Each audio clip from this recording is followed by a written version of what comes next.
aula de História comigo, professor Jefferson Lemos, aqui no sexto ano B. Vamos lá, pessoal, vamos dar início a mais essa videoaula. Espero que vocês estejam bem.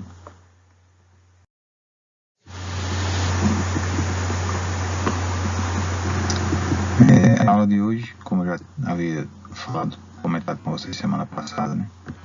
Ela vai ser a continuação da aula da semana passada, que a gente está falando um pouquinho sobre os povos nativos do nosso país, do Brasil.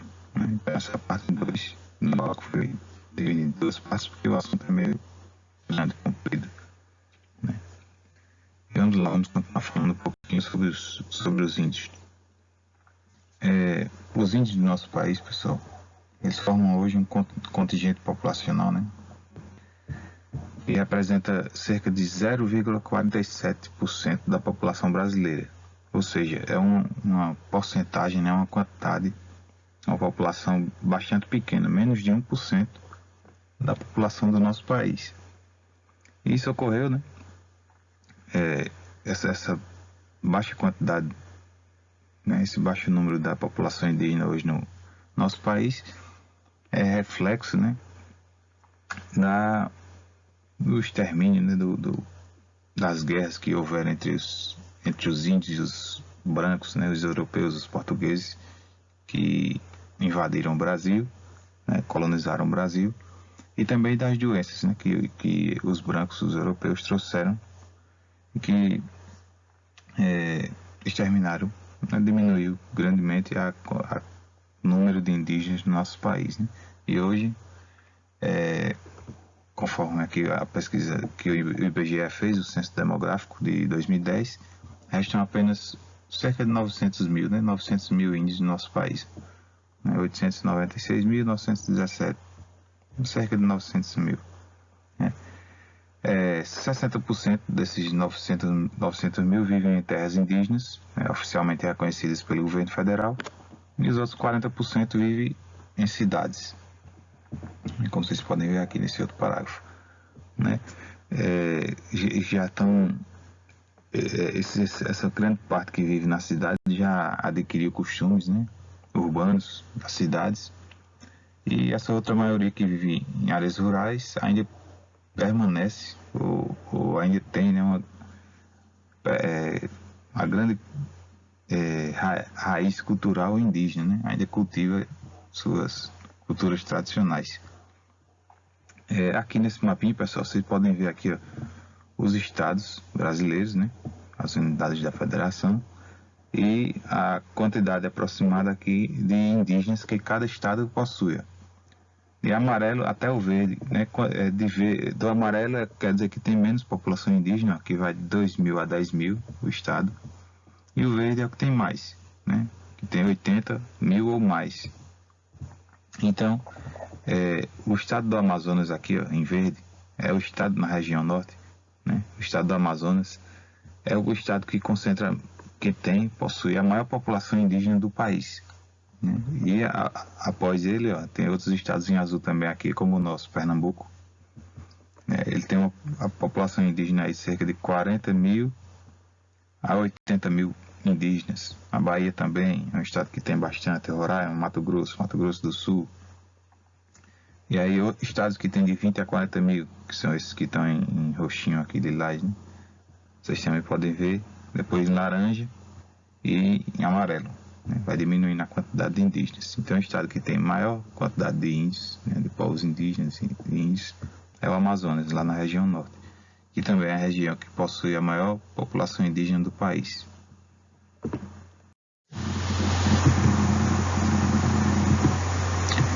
Bem, eu trouxe aqui as 10 principais tribos indígenas do nosso país. Algumas delas são os Guarani, que são cerca de 85 mil habitantes, né? Eles vivem em diversos estados do Brasil. Os Ticunas, né, pertencem à família linguística Ticuna, que apresenta cerca de 50 mil indígenas, né, habitantes. Estão concentrados principalmente na região da Amazônia, no Rio Solimões.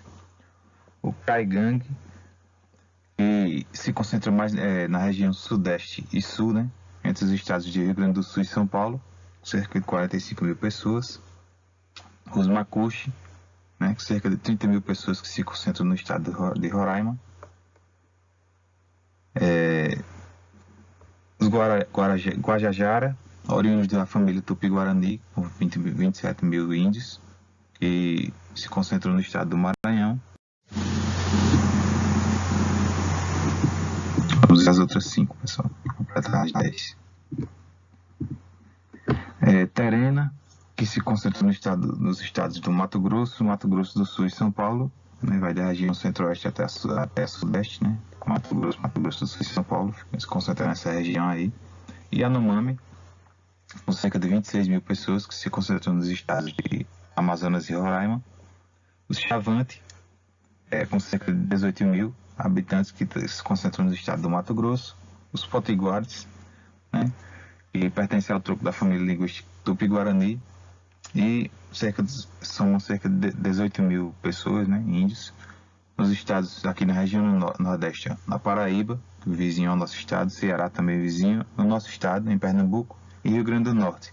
Ou seja, se concentra nessa região, nessa parte da região nordeste, né, da nossa região.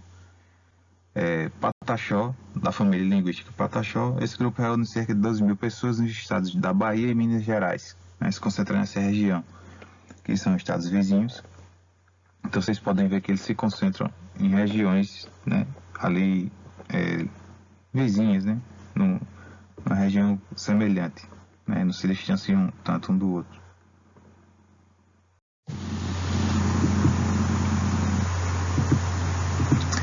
A cultura e as línguas indígenas, pessoal, vamos lá ver esse tópico.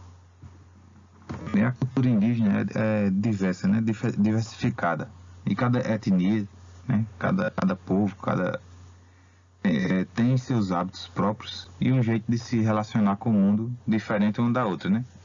Mesmo assim, ainda tem muitas tribos que compartilham modos de vida, rituais e organização social semelhante, né?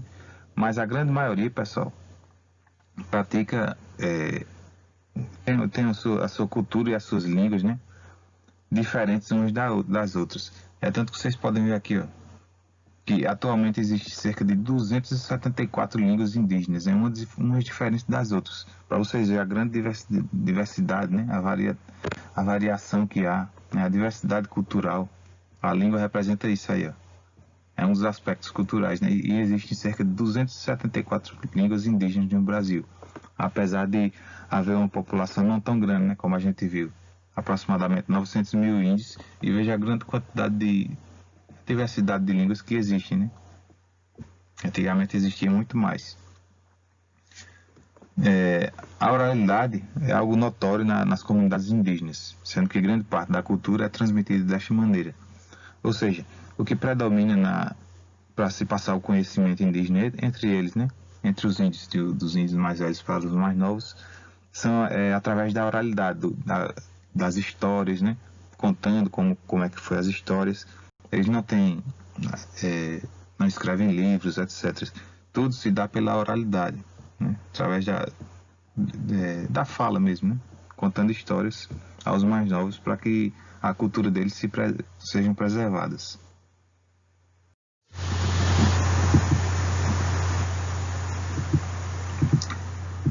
A organização social dos indígenas.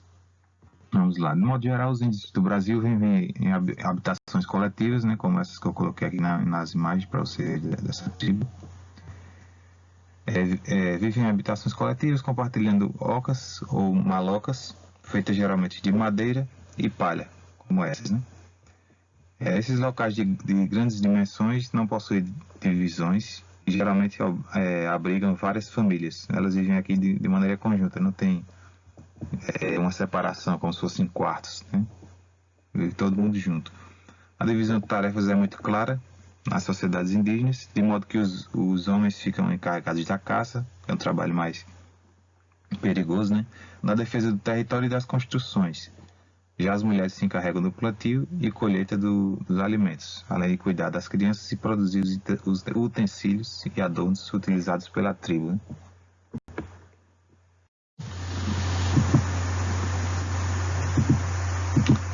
Vamos falar um pouquinho sobre a religião indígena, como é que ela é. A gente viu lá nas aulas passadas que a maioria dos outros índios da América, né, que a gente viu lá, os incas, os astecas e os maias, eles eram politeístas. Vamos ver aqui a característica dos índios do nosso país, né? A religião indígena, a grosso modo, é panteísta. Veja aqui, é uma característica diferente da politeísta. Lá eu vou explicar o porquê, né? Nas religiões de matrizes panteístas, né, que são panteístas, os indígenas aqui do Brasil praticam, não existe somente uma figura relacionada a um ser criador, né? Os índios costumam reverenciar, nos rituais religiosos, os seres ancestrais e a natureza. Ou seja, como a gente viu lá nos outros povos, que eram politeístas, eles acreditavam em vários deuses, né? Os incas, os astecas e os maias. Os índios aqui no Brasil são diferentes, eles são panteístas. E o que é isso, professor? Panteísta. Eles não acreditam em vários deuses. Eles acreditam que o Deus, ele está presente em todas as formas da natureza. Não são necessariamente deuses, né, como os outros povos acreditavam. Eles acreditavam que tudo na natureza, né, representa Deus. Seja o rio, a mata, né, os animais, tudo está representado por Deus. Então Deus está em tudo para eles, né? Não pensando na visão deles, Deus está em tudo. Não há vários deuses, né? Há um Deus só, um Deus criador, que está presente em tudo, faz parte de tudo. Essa é a característica do panteísmo, né, pessoal? O xamã, também chamado de pajé, é o responsável por fazer a mediação entre o mundo espiritual e o terreno. Os rituais variam entre as tribos e podem ocorrer pela tomada, pela bebida. Eles bebem algumas substâncias, geralmente alucinógenas, a quais irão fazer a ligação entre os mundos espiritual e material.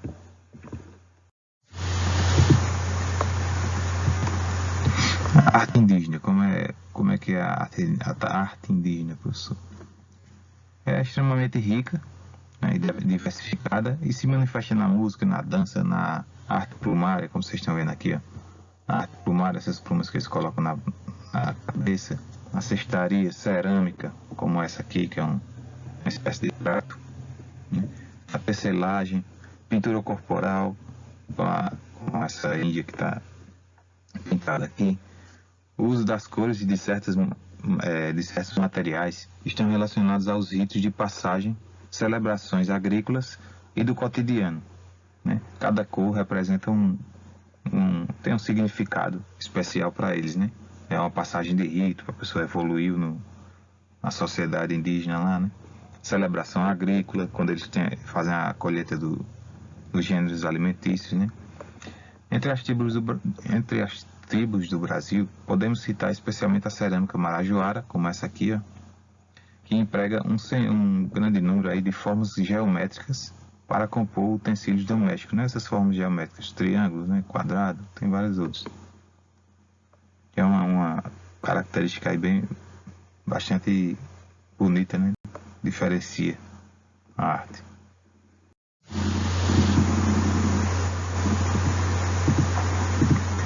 Bem, por último aqui eu trouxe os povos indígenas, né? Que estão presentes aqui no nosso estado, em Pernambuco, né? Os 12 povos indígenas que estão aqui no nosso estado são esses aqui, ó: Aticum, Funiô, Cambiuá, Capinauá, Pancaiucá, Pancararu, Pancará, Pipipã, Potiguara, Trucá, Tuxá e Chucuru. Eles estão espalhados, né, aqui ao redor do nosso estado. E o nosso estado, como a gente viu lá no mapinha do primeiro slide, é um dos que tem uma grande população indígena, né, espalhadas pelo seu estado, pelo seu território. Tá ok, pessoal? Então é isso aí, pessoal. Obrigado por assistir essa videoaula. As atividades seguem naquele mesmo esqueminha, né? Vou mandar para vocês o link da atividade no grupo e também está aqui no vídeo, na descrição do vídeo no YouTube. Então, um forte abraço para vocês e até a próxima. Valeu!